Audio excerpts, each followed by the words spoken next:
മനുഷ്യരുടെ കണ്ണുകൾക്കും ബുദ്ധിക്കും മനസ്സിലാകാത്ത അല്ലെങ്കിൽ വിശ്വസിക്കാനാവാത്ത ഒന്നാണ് അത്ഭുതങ്ങൾ. എന്നാൽ അത്ഭുതങ്ങൾ സംഭവിച്ചാലേ വിശ്വാസത്തിലേക്ക് മനുഷ്യർ കടന്നു വരുന്നുള്ളൂ എന്നുള്ളത് ഒരു യാഥാർത്ഥ്യമാണ്. പലതരത്തിലുള്ള അത്ഭുതങ്ങൾ ലോകത്തിൽ നടക്കുന്നുണ്ട്. രോഗത്തിൽ നിന്ന് അത്ഭുതകരമായി സൗഖ്യം, മരണത്തിൽ നിന്ന് രക്ഷപ്പെടുന്നത് തുടങ്ങി പല അത്ഭുതങ്ങളെ പറ്റിയും നമ്മൾ കേട്ടിട്ടുണ്ട്. ക്രൈസ്തവരായ നമ്മൾ ഓരോരുത്തരും അത്ഭുതം നിത്യവും കാണുന്നവരും അനുഭവിക്കുന്നവരുമാണ്. വിശുദ്ധ കുർബാനയുടെ സമയത്ത് വൈദികൻ ആശീർവദിക്കുന്ന ഓസ്തി ക്രിസ്തുവിന്റെ ശരീരമായി മാറുന്നത് വലിയ അത്ഭുതമാണ്. പക്ഷേ ആ ഒരു അത്ഭുതം അതിൻ്റെതായ അനുഭവത്തിലോ വിശ്വാസത്തിലോ എടുക്കാൻ നമുക്ക് കഴിയാറില്ല എന്നതാണ് സത്യം. വിശുദ്ധ കുർബാനയാകുന്ന അത്ഭുതത്തിനുമേൽ ദൃശ്യമായി നടക്കുന്ന മറ്റൊരു അത്ഭുതത്തെയാണ് നമ്മൾ പലപ്പോഴും ദിവ്യകാരുണ്യ അത്ഭുതമായി വണങ്ങുന്നത്. ദിവ്യകാരുണ്യം മാംസമായി മാറുന്നതും രക്തം കിനിയുന്നതുമെല്ലാം നമ്മുടെ വിശ്വാസം ശക്തിപ്പെടുത്താൻ വേണ്ടി കൂടിയാണ്. ലോകത്ത് 100-ലധികം ദിവ്യകാരുണ്യ അത്ഭുതങ്ങൾ സ്ഥിരീകരിക്കപ്പെട്ടിട്ടുണ്ട്. ഇതിൽ പ്രധാനപ്പെട്ട ഒന്നാണ് ഇറ്റലിയിലെ ബോൾസേനയിലെ ദിവ്യകാരുണ്യ അത്ഭുതം.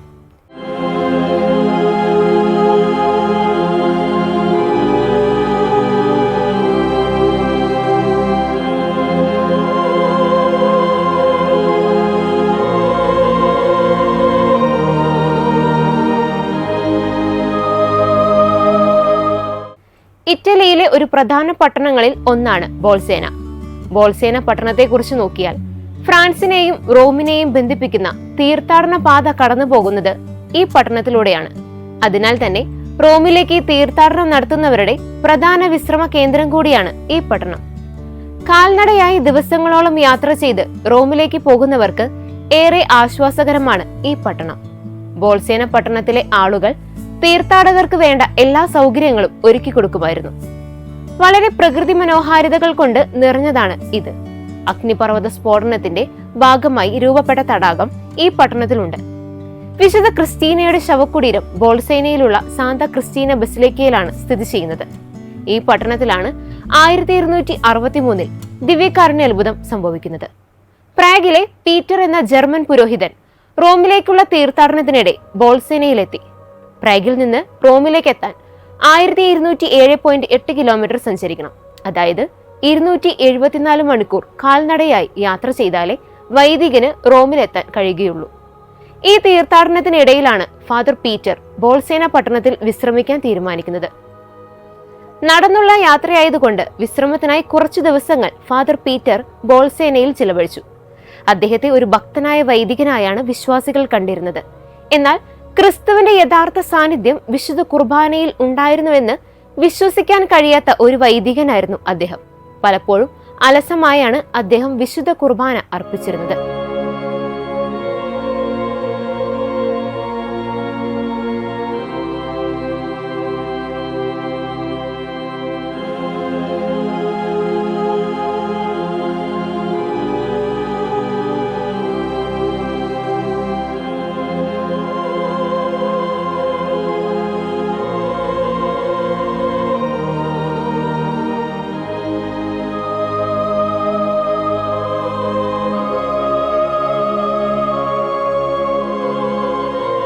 തന്റെ വിശ്വാസക്കുറവിനെ പറ്റി പലപ്പോഴും കുമ്പസാരക്കാരനോട് അദ്ദേഹം പറഞ്ഞിട്ടുമുണ്ട്.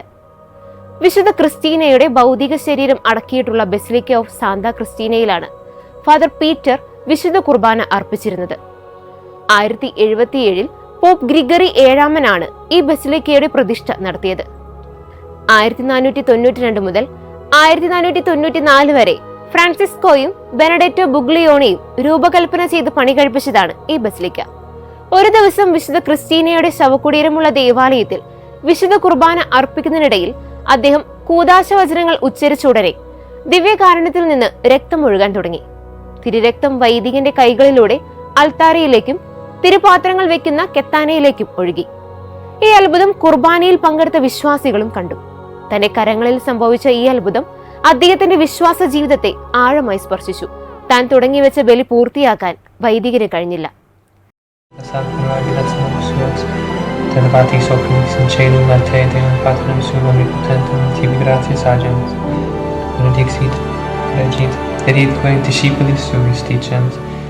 Accipite et manducate ex hoc omnes, hoc est in corpus meum.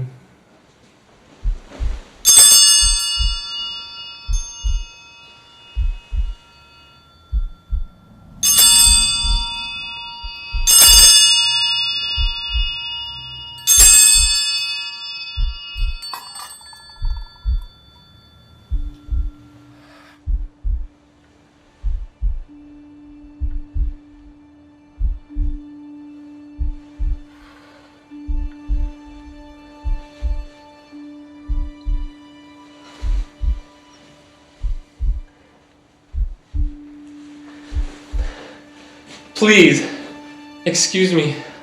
I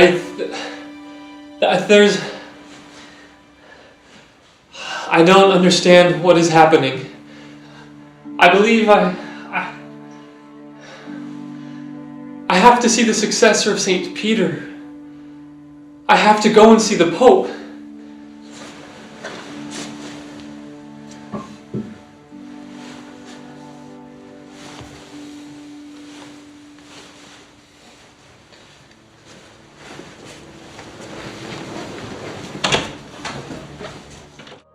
രക്തം വാർന്ന തിരുവോസ്തി കെത്താനയ്ക്കുള്ളിൽ പൊതിഞ്ഞു സൂക്ഷിച്ചു. പിന്നീട് അദ്ദേഹം പോപ്പിനെ കാണാൻ യാത്ര തിരിച്ചു. ഇതിനിടയിൽ പട്ടണത്തിലെല്ലാം പള്ളിയിൽ സംഭവിച്ചത് ചർച്ചാ വിഷയമായി. വിശ്വാസികളെല്ലാം ഇത് വലിയ അത്ഭുതമായി കണ്ടു. എന്തായാലും വൈദികൻ പാപ്പയെ കാണാൻ പോയതും പാപ്പയുടെ പ്രതികരണവും കാത്ത് പട്ടണവാസികളായിരുന്നു. അന്നത്തെ പാപ്പ ഉർബൻ 4 അയൽ നഗരമായ ഓർവിറ്റോയിലാണ് താമസിച്ചിരുന്നത്. വൈദികൻ അവിടെ ചെന്ന് പാപ്പയെ കണ്ട് സംസാരിച്ചു.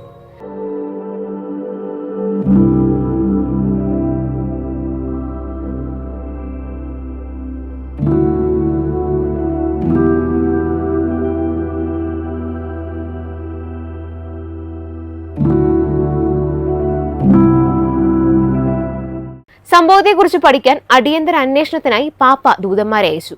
അങ്ങനെ നടന്നതിനെപ്പറ്റി വിശദമായി അന്വേഷിക്കാൻ ബോൾസേന പട്ടണത്തിൽ 2 വൈദികരെത്തി. അവർ വിശുദ്ധ കുർബാനയിൽ പങ്കെടുത്ത വിശ്വാസികളെ കണ്ട് വിവരങ്ങൾ അന്വേഷിച്ചറിഞ്ഞു. രക്തം പൊടിഞ്ഞ തിരുവോസ്തിയും കെത്താനയും കൊണ്ടുവന്ന് പാപ്പയ്ക്ക് കാണിച്ചു കൊടുത്തു. ഉർബൻ 4 പാപ്പ അത്ഭുതം സംഭവിച്ച ഓസ്തിയും കെത്താനയും കണ്ടു.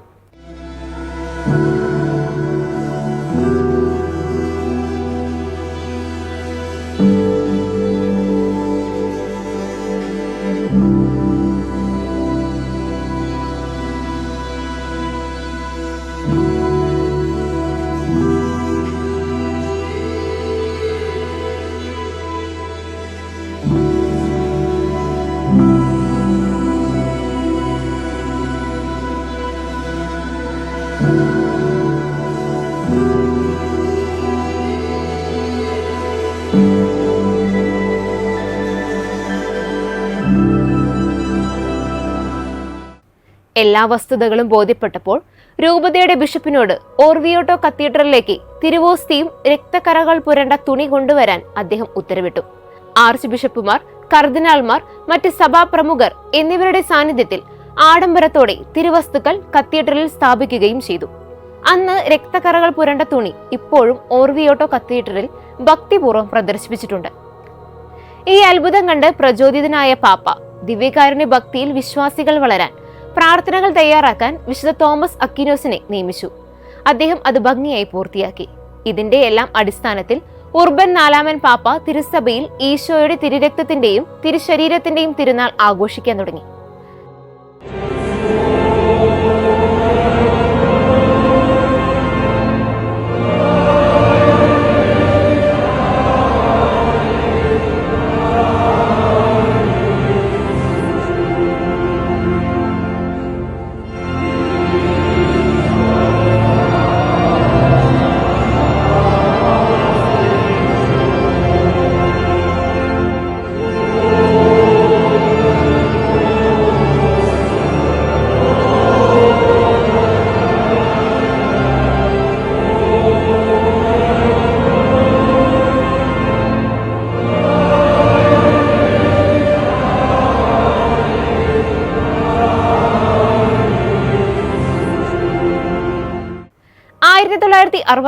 ഓഗസ്റ്റിൽ ഈശോയുടെ തിരുരക്തത്തിന്റെയും തിരുശരീരത്തിന്റെയും തിരുനാൾ സ്ഥാപിച്ചതിന്റെ 700-ാം വാർഷികത്തിൽ ഓർവിയോട്ടോയിലെ കത്തീഡ്രലിലെ ദേവാലയത്തിൽ വിശുദ്ധ കെത്താന സൂക്ഷിച്ചിരുന്ന അൾത്താരയിൽ പോൾ 6 മാർപ്പാപ്പ വിശുദ്ധ കുർബാന അർപ്പിച്ചു.